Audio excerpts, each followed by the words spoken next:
নতুন ভিডিওতে আপনাদেরকে স্বাগত। আমি এখন আছি হাওয়া সকাল কালী পুজোর প্যান্ডেলের সামনে। তো চলুন আপনাদেরকে ঠাকুর এবং প্যান্ডেল দুটোই দেখাবো। ভিডিওটা শুরু করা যাক।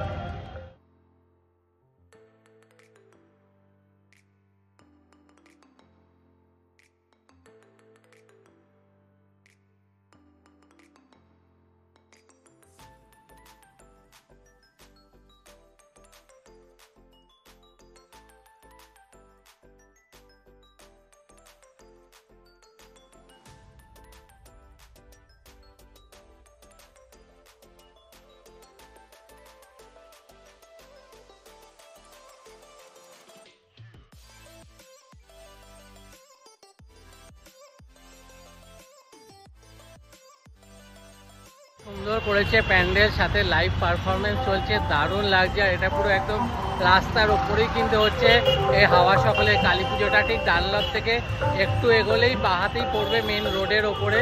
তো আপনারা এদিকে আসলে অবশ্যই দেখে যাবেন, খুবই ভালো লাগবে। তো ভিডিওটা ভালো লাগলে ভিডিওটা লাইক করবেন, বেশি বেশি করে শেয়ার করবেন, চ্যানেলটা সাবস্ক্রাইব করে দেবেন। আবার দেখা হবে নতুন ভিডিও।